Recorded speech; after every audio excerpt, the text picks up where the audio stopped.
Hello বন্ধুরা, good afternoon. আজকে video শুরু করছি বিকেলবেলা থেকে। তো আশা করছি সবাই খুব ভালো রয়েছো আর আমরাও বেশ ভালো রয়েছি। আর আজকে হচ্ছে মঙ্গলবার আর এখন বাজে বিকেল 4:30। তো এই যে দেখো, ফিউচারার যে আমি সসপ্যানটা নিয়েছিলাম ধনতেরাসের দিন, সেটাতে যে স্টিকারটা ছিল ওটা কিন্তু আমি এইভাবেই উঠিয়েছি। আমি প্রতিটা স্টিলের বাসনই বলো বা ননস্টিক যে স্টিকারগুলো থাকে সেইগুলোকে কিভাবে ওঠায় যেন, বাসনটাকে প্রথমেই আগুনে বসিয়ে দিলেই ওটা কিন্তু সুন্দর ছেড়ে যায়। আর তাছাড়া দেখবে জলে দিলেই কিন্তু আঠাটা চিটে যায়। তো জলে দেওয়ার আগেই কিন্তু স্টিকারটাকে ওইভাবে চিটিয়ে নিতে হবে। তো যাই হোক, এই ছোট ছোট টোটকাগুলো তোমাদের সাথে শেয়ার করে থাকি। তো আশা করব অন্যান্য দিনের মতো আজকের ব্লগটিও তোমাদের ভালো লাগবে। এই যে এখন একটু চা বানিয়ে নিলাম নিজের জন্য, আর দুধটা বসিয়ে একটু ওইদিকে ঘুরেছি, ব্যাস দুধটা উতলে গেছিলো জানো। তো যাই হোক, অবশেষে চাটা বানিয়ে যখন ছাঁকছিলাম, ভীষণ আনন্দ হলো সসপ্যানটার জন্য। এই যে একটুখানি কোনা ব্যাপারটা রয়েছে, এর জন্য কিন্তু চাটা না নিচে একদমই পড়ছে না। তো চলো এখন নিজে একটুখানি চা আর বিস্কিট খাই, আর তারপরে কাজকর্ম শুরু করব। কাজকর্ম বলতে সৃজন গেল টিউশন, এখন ওই 6:45 মতো বাজে। ওর বাবা আর কি এলো, তারপর ওকে নিয়ে গেল, আর তার আগে ওর সাথে একটু গল্পগুজব করছিলাম, স্কুল থেকে এলো তো তার জন্যই আর কি। আজকে আমার শরীরটাও বেশ একটা ভালো ছিল না, তার জন্য আজকে আর তোমাদের সাথে আমি ভিডিও শেয়ার করিনি, মানে মঙ্গলবারে আর কি, কারণ হাঁটুতে প্রচণ্ড পেইন হচ্ছিল। তো যাই হোক, এখন বেটার রয়েছি, তাই বিকেল থেকে আমি টুকটুক টুকটুক করে গুছাবো ভাবছি। আসলে কি বলো তো, কাজটা হচ্ছে নিজের কাছে। যখন ইচ্ছে করব আমরা সমস্ত কাজকেই কিন্তু সহজভাবেই গুছিয়ে নিতে পারি। আর যখন যেই কাজটার প্রায়োরিটি থাকবে সেই কাজগুলো আগে একটু ভেবে নিতে হবে। এই কিছু টোটকা সংসারে জানা থাকলে মোটামুটি সংসারের কাজকে কারোরই চাপ লাগবে না আর কি। আর নচেত মনে হয় যেন সংসারের কাজ আমার কাছে পাহাড় সমান। তো সন্ধ্যের দিকে একটুখানি আমি হনুমান চল্লিশা লাগিয়ে দিই, প্রতিদিনই এটা করে থাকি। তো তারপরে আর কি আমি এখানে পুজো করতে চলে এসেছি। আর আজকে যেহেতু মঙ্গলবার, তার জন্য আজকে না সকালে আমি হনুমান চল্লিশাটা পাঠও করতে পারিনি। একদম সকালেই আমি গা ধুয়ে নিয়েছিলাম, তারপর থেকে বলতে পারো আমি শুয়েছিলাম। তাই আজকে হনুমান চল্লিশাটা আমি এখন আর কি পাঠ করব। বিকেল দিকে আবারও একটু স্নানের মতোই করেছি বলতে পারো, আর তার জন্য এখন একদমই কাঁচা কাপড়। তাই আর কাপড়টাকে সন্ধে দেওয়ার সময় ছাড়লাম না, নয়তো অন্যান্য দিনে কিন্তু কাপড় আমি ছেড়ে থাকি। আর তোমরা যারা আমার ভিডিও অনেক দিন থেকে দেখছো তারা জানো যে আমি সন্ধ্যের দিকে একটু কর্পূর জ্বালাই। কর্পূর জ্বালালে আমার মনে হয় যেন ঘরে অনেকটা পবিত্রতা কাজ করছে, আর সংসারে সুখ শান্তি তো অবশ্যই বজায় থাকে। একদম শান্ত পরিবেশ লাগে আমার আর কি। পুজো করার পরেই যেন ঘরে একটা কী রকমের পজিটিভ ভাইবস কাজ করে। তো এইটা আগে আগে বুঝতাম না, যত দিন যাচ্ছে তত বলতে পারো বয়স বাড়ছে, আর তার সাথে জ্ঞানও বাড়ছে। তো যাই হোক, আমার থেকে বড় যারা বয়সে রয়েছে তারা অবশ্যই জানবে এই ব্যাপারগুলো। তবে এমনও অনেক মানুষ আমার ভিডিও দেখো, যাদের হয়তো সদ্য বিয়ে হয়েছে বা নতুন আর কি নিজে একটা সংসার গড়ে তুলতে চাইছো। তো তাদের জন্য এই ছোট ছোট টিপসগুলো আমি শেয়ার করে থাকি।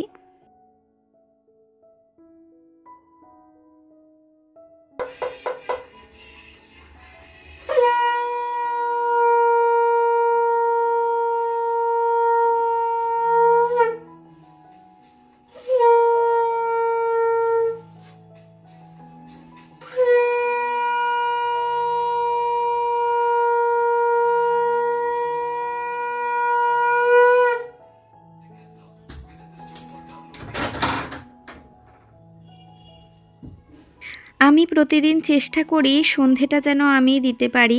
সকালের পুজোটা হয়তো কোনো দিন সৃজনের বাবা করে গেলেও আমি স্নান করার পরে হনুমান চল্লিশা পাঠ করে তারপর আর কি আবারও ধূপ দিই। কিন্তু সন্ধেটা আমি প্রতিদিনই দিয়েই থাকি বলতে পারো। আমার সন্ধেবেলাটা খুব পছন্দের সময়, আর এই সময় আমি ভগবানের সাথে অনেকটা কাটাই। তো তাতে কিন্তু আমার মনটা অনেকটা শান্ত হয়। আমাকে যতটা শান্তশিষ্ট তোমরা দেখতে পাও, আমি সত্যি এতটা ছিলাম না আগে। আমি একদমই অন্য রকমের একটা মেয়ে, অন্য চরিত্রের। তো তারপরে আর কি আস্তে আস্তে যত সময় যাচ্ছে বাস্তবটাকে বুঝতে শিখছি, ততটাই বলতে পারো একটু শান্তর দিকেই হয়ে যাচ্ছি। আমি নিজেও এক একবার ভাবি যে আমি কি ছিলাম আর কি হলাম। মানে আমি এত জোরে হাসতাম, আমার হাসিটাই ছিল আমার পরিচয়। তো সেই জায়গা থেকে আজকে কিন্তু আমি অনেকটাই চুপচাপ হয়ে গেছি, অনেকটা শান্ত হয়ে গেছি। সবটাই হয়তো সময় শিখিয়ে দেয়, সবটাই হয়তো বাস্তবতার শিকার বলতে পারো। তবে এখনের সময়টা যেন আমার কাছে খুব ইম্পর্ট্যান্ট। আর আমি যেইভাবে বিহেভিয়ার করব বা আমি যেইভাবে আচরণ করব, আমার সন্তানও কিন্তু সেটাই শিখবে।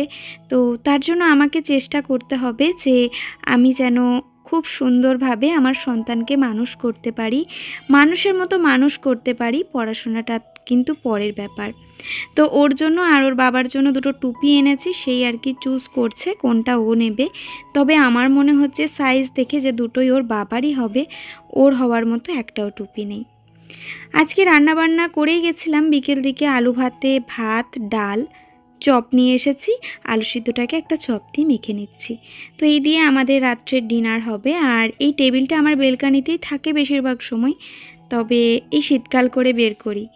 ঘর ছোট হলেও সব ব্যবস্থাই টুকটাক রয়েছে, সময় অসময় আর কি কাজে লেগে যায়। আজকে আসলে সকাল থেকে প্রচণ্ড হাঁটুতে পেন হচ্ছে, তো নিচে বসতে এতটাই অসুবিধে হচ্ছে কি বলবো। আর এরকম কিন্তু কোনো অসুবিধে নেই, শুধুমাত্র নিচে বসা আর ওঠা। তো আমি ভেবে দেখলাম যে এইটুখানি যদি অ্যাভয়েড করতে পারি তাহলে হয়তো ব্যথাটা অনেকটা রিলিফ হবে। তবে এই কাজগুলো তো করতেই হবে বলো। তো খাওয়া দাওয়া করার পরে বাসন টাসন যা টুকটাক ছিল আর কি আজকে হাতে হাতে ওই মেজে দিয়েছে। কারণ ওই যে আমার শরীরটা খারাপ, তো আমি ভাবলাম যে তাহলে আমি এই কাজটা একটু এগিয়ে নিই। এই যে মিক্সেপটাতে না প্রচণ্ড পরিমাণে ধুলো হয়ে গেছে, তো অনেক দিন যাবৎ একদম ভালো করে পরিষ্কার করা হয়নি। আর এখন তো সেই অক্টোবর মাসের আগের থেকেই আমার সেইভাবে একটা গ্রসারি আনা হয়নি, তাই গোছানোও হয়নি। ওই টুকটাক যা শেষ হচ্ছে নিয়ে আসছি, এইভাবে আর কি চলছে। তাও প্রয়োজন রয়েছে জায়গাটা গোছানোর এখন, তো তার জন্য একটু গুছিয়ে নিলাম। আর যেটুখানি প্রয়োজন ছিল সেই জিনিসটাই নিয়ে এসেছি, বেশি একটা কিছু জিনিসপত্র তুলিনি। কারণ আমাদের হাতেই সবটা থাকে।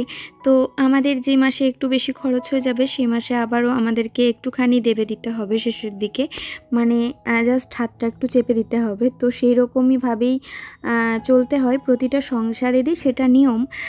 তো সেই হিসাবে আর কি এই মাসটাতে একটু বেশি খরচ গেছে। তো এগুলো একটু প্রয়োজন ছিল বলতে সয়াবিনটা, বাদামটা, ছোলার ডালটা এনেছি। আর শুকনো লঙ্কাটা আমি আগের বারেই নিয়ে এসেছিলাম কিন্তু কেটে রাখা হয়নি, তাই সেটাকে আমি কন্টেনারে তুলে রাখলাম।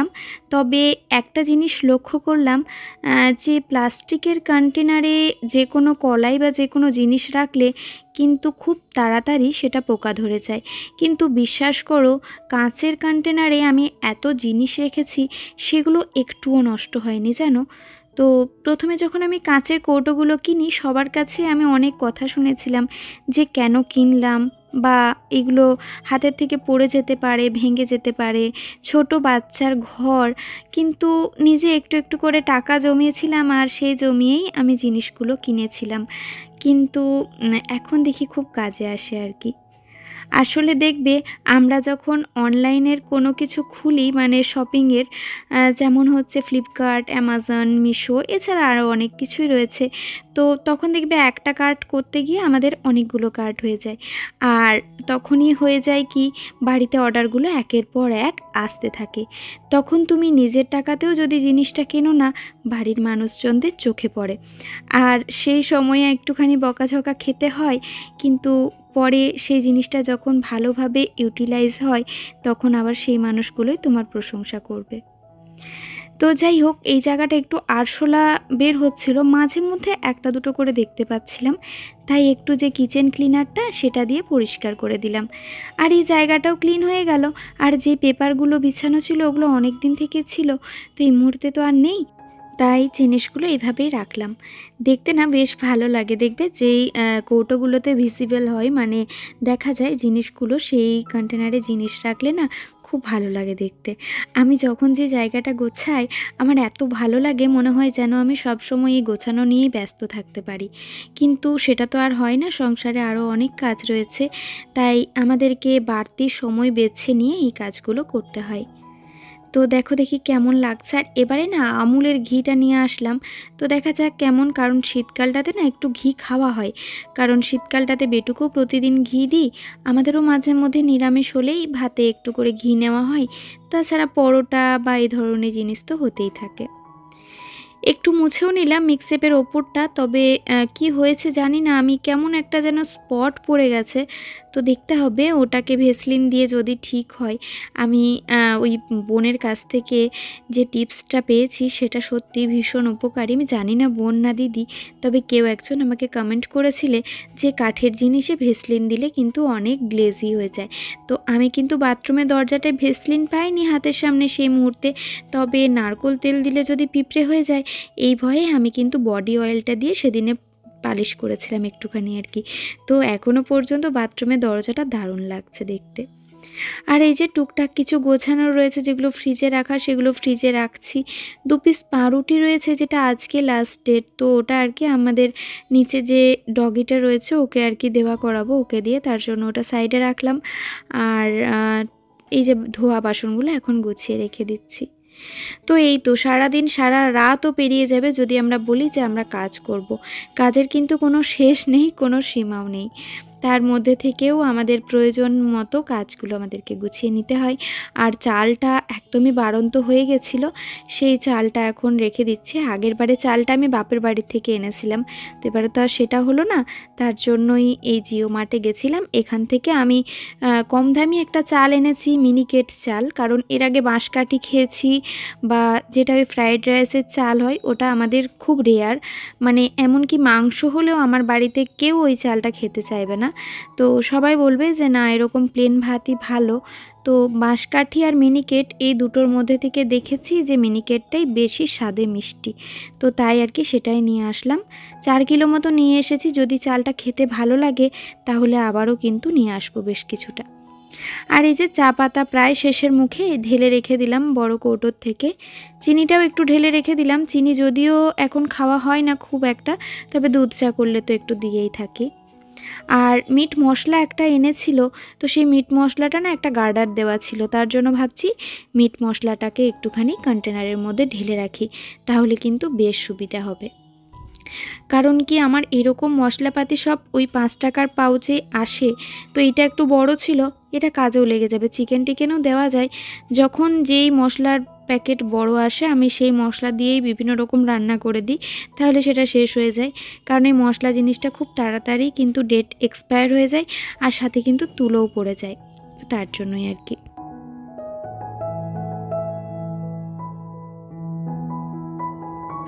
আর জানো তো নুনের কৌটোটা ভেঙে গেছে বলতে জাস্ট একটু ভেঙেছে, তবে নুনের কৌটোটা না আমার ঠিক পছন্দসই নয়। তো 2-3 বার রাখলাম নুন ঠিকই, কিন্তু এটা যেন মনে হচ্ছে ওই ফুলদানির ক্ষেত্রে বেশি কাজে আসবে, মানে কোনো গাছ টাছ ইনডোর প্ল্যান্ট লাগালে বেশ ভালো লাগবে। তো তাই আমি একটা কাঁচের কৌটোতেই নুনটা ঢাললাম, অল্প একটু করে মটর ভিজিয়ে দিলাম, কালকে যদি ঘুগনি করা হয়। এগুলো মনে করে না করলে না পরের দিনে রান্নার ক্ষেত্রে খুব অসুবিধা হয়ে যায়, মানে রাত্রে রান্নাটা আর কি। আর এই যে এই নুনের ছোট্ট কৌটোটা আমি এনেছি মেলার থেকে, তো এটা ধুয়ে রাখলাম। আর এই যে দেখো নুনের এই জায়গাটা ভেঙে গেছে কৌটোটা। গরম জলে কিছু ভেজাতে গেলে আমাদেরকে অনেক বার বিধি মেনে চলতে হয়। আজকে মঙ্গলবার, তো তার জন্য ভাবলাম যে কিচেন টাওয়ালগুলো একটুখানি গরম জলে করে ভিজিয়ে দিই। এরকম তো হাতে প্রতিদিনই কেচে মিলি, তবুও দেখবে কয়েকদিন ইউজ হয়ে গেলে সেটা মনে হয় যে না একটু গরম জলে দেওয়ার প্রয়োজন রয়েছে, তাই এগুলোকে এখন গরম জলে দিয়ে দিই, কালকে সকালে আবার এটাকে না কেচে দেব।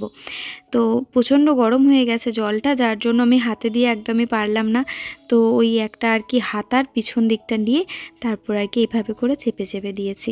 আর সারা রাত্রি ভিজলে কিন্তু সকালে একদম ক্লিন হয়ে যায়। 2টো কৌটো ছিল, আমার সার্ফটা মানে সানলাইটটা অনেক দিন ধরেই প্যাকেটের মধ্যে রয়েছে, কারণ আমি না ওই ইউজ না করা কৌটো আর কি পাচ্ছিলাম না, তো এই 2টো কৌটো পেয়েছি। এগুলো মিক্সে পেয়েছিল, যে জিনিসটা ছিল সেটা নষ্ট হয়ে গেছে, তো তার জন্য এগুলোকে ধুয়ে এখন রেখে দিচ্ছি। সকালে আর কি ভাবছি সানলাইটটাকে ঢেলে রাখবো, আর একটা এমনি এক্সট্রা রাখবো। এই কৌটোগুলোতে একদমই জিনিস ভালো থাকে না, তবে তারাই ইউজ করতে পারো যাদের আর কি খুব বেশি দিন ধরে জিনিস স্টোরে থাকে না, তো তারা কিন্তু এটা ইউজ করতেই পারো। তবে আমার 3 জনের ফ্যামিলি যেহেতু, ধরো আমি 1 প্যাকেট ডালিয়া আনলে যদি আমি মাসে 2 দিন করি সেই ডালিয়া কিন্তু আমার পরের মাসেও থেকে যায়। আর সবসময় না ওইভাবে রুটিন মাফিক সমস্ত কাজকর্ম হয় না, তো তার জন্যই আমার এই কৌটোগুলো বলতে পারো কোনো জিনিস রাখার ক্ষেত্রে ভীষণই অসুবিধা আর কি। তো যাই হোক, ধুয়ে রেখে দিলাম, কোনো না কোনো সময় নিশ্চয়ই কাজে লেগে যাবে। কারণ কোনো জিনিসই আমি ফেলে দিতে পছন্দ করি না। এই ছোট ঘরের মধ্যেও আমি বিভিন্ন জিনিসকে বিভিন্ন জায়গাতে স্টোর করে রাখারই চেষ্টা করি। এরপরে একদম শেষ মুহূর্তেই চলে এসেছে, ওরা শুয়েও পড়েছে, আমি এখনও শুইনি আর কি, এবারে শোবো। এই কাপড় জামাগুলো ওর বাবা আর কি সন্ধ্যের দিকে গেছিলো, আমি মেশিন চালিয়েছিলাম, এসে আর কি মেলতে গেছিলো, তো সেইগুলোকে এখন আমি এখানে জাস্ট মেলে দিচ্ছি। কালকে একটুখানি রোদ খাইয়ে তারপরে এগুলোকে আবার গুছিয়ে রাখবো। ওই যেদিনে যেদিনে গোছাবো ভাবি সেদিনে এত জামা কাপড় হয়ে যায় আমার, এই করে মানে ওই জামা কাপড় গোছাতে আমার 2-3 ঘন্টা পার হয়ে যায় জানো তো। তো যাই হোক বন্ধুরা, তাহলে আজকের মতো ভিডিওটা এখানেই আমি শেষ করব। আর তোমাদের সাথে দেখা হবে কালকে নতুন একটি ভিডিওর সাথে। ততক্ষণে সবাই খুব ভালো থেকো, সুস্থ থেকো, সাবধানে থেকো। আর 2-1 দিন ভিডিও দিতে পারছি না, শরীরটা আসলে একদমই ঠিক নেই, তো তার জন্যই। তবে চেষ্টা করছি রেগুলারিটি মেনটেন করার। একটু লেট হয়ে গেল আজকে। যারা শেষ পর্যন্ত ভিডিওটা দেখছো তাদের জন্য অনেক ভালোবাসা, অনেক ধন্যবাদ। তোমরা সকলে খুব ভালো থেকো, সুস্থ থেকো, সাবধানে থেকো। আর ভিডিওটা যদি ভালো লাগে তবে অবশ্যই লাইক করো, কমেন্ট করো, শেয়ার করতে একদমই ভুলো না, সাথে চ্যানেলটাকে কিন্তু সাবস্ক্রাইব করে রেখো। তো চলো বন্ধুরা, আজকের মতো এখানেই, tata, bye bye, good night.